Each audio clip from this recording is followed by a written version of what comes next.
کہ ہم نے تطہیر افکار کی بات کی. ایک سطح تک وہ تطہیر افکار والا کی محنت ہے, اس کے وہ حاصل کرنے کے بعد اب دوسرے لیول کی محنت ہے, اب دوسری بیٹری لگے گی. وہ نہیں وہ جو یہ ان کا راکٹ کا اور میزائلوں کا جو تصور ہے نا, تو وہ اس میں ایک فاصلے تک ایک وہ لے کے جاتا ہے اسے انجن, پھر اس کے بعد وہ گر جاتا ہے تو دوسرا چل پڑتا ہے. یہ اسی طرح کا معاملہ یہاں پہ بھی ہے. اور یہ ذہن میں رکھیں کہ اللہ تعالیٰ مربی ہے, مربی اللہ ہے, اور اس نے ہماری نشو نما کرنی ہے, ہمارے ایمان کی نشو نما بھی اسی نے کرنی ہے. تو وہ جو پہلے لیول کے جو جتنا ایمان درکار تھا سوچ و بچار کے نتیجے میں وہ حاصل ہو گیا. اب اس کے نتیجے میں جو عمل آیا تو اس عمل کے نتیجے میں بھی تو ایمان پیدا ہوا نا. تو اب وہ جو عمل کی تکلیف میرے اوپر ڈالی ہے وہ جتنا میرا ایمان تھا اتنی ہی ڈالی ہے, اور اس عمل کے نتیجے میں میرے اس ایمان میں ایک نئے درجے کا اضافہ ہو گیا. یہ اللہ کرے کہ ہم ان کے تو اب اس لیول کا امتحان آیا. جب اس لیول کا امتحان آیا تو اس میں بھی میں نے اگر فلفل کر لیا تو پھر اس سے اگلے درجے کا آ گیا.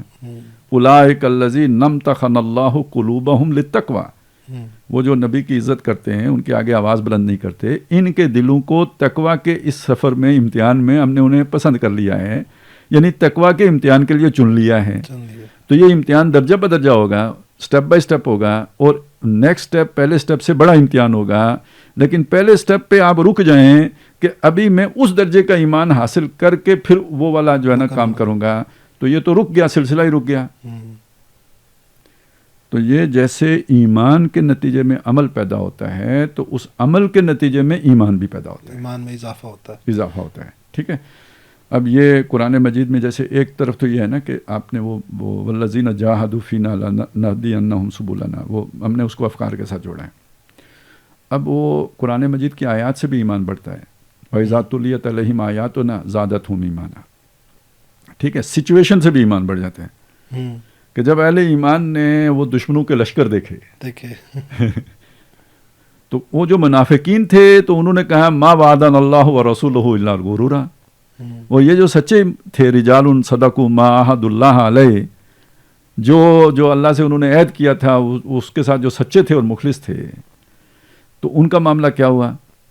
ان کا معاملہ ایک طرف تو یہ ہوا کہ ان کے ایمان میں اضافہ, اسی سچویشن نے ان کے ایمان میں اضافہ کیا, اور دوسری طرف انہوں نے کہا ھذا ما وعدنا اللہ ورسولہ, اللہ اور اس کے رسول نے ہم سے وعدہ ہی یہی کیا تھا آزمائش کا. وَلَنَبْلُوَنَّكُمْ بِشَيْءٍ مِّنَ الْخَوْفِ وَالْجُوعِ وَالنَّقْصِ مِّنَ الْأَمْوَالِ وَالْأَنفُسِ وَالثَّمَرَاتِ. تو اب یہ یعنی اب اس ایمان میں اضافے کا ذریعہ وہ قربانی کا جذبہ بنا. اگر وہاں سے آپ منہ موڑ لیں اور کہیں نہیں میں تطہیر افکار کی طرف واپس جا رہا ہوں, یا وہ کوئی اور ایمان کی محنت کی طرف, یہ ایمان ہی کی محنت ہے نا, یہ کوئی کفر کی محنت ہے. تو ایمان کی محنت کے درجے ہیں, اور ہر درجے کے بعد اگلے درجے کا جو امتحان ہے وہ ایک نیا تقاضا لے کے آپ کے سامنے آتا ہے. تو آپ اسی پہلے میں پھنس کے رہ گئے. تو میں جو پہلے کہہ چکا ہوں کہ یہ تو استدراج ہے, اور میں نے آپ کو یہ بھی بتایا تھا نیکیوں کا بھی استدراج ہوتا ہے اور ایمان کا بھی استدراج ہوتا ہے.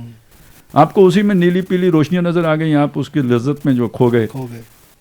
عجب چیز ہے لذت آشنائی.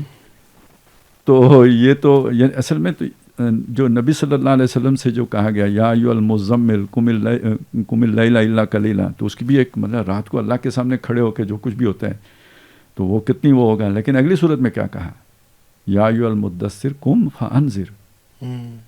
اب اس سے نکلنا پڑے گا نا. یہ وہ کٹھن بات تھی اور طبیعت کے اوپر گراں گزرنے والی بات تھی کہ جس کے لیے کہا انا سنلقی علیک قولا ثقیلا. وہ اگلی صورت میں وہ قول ثقیل آ گیا نا.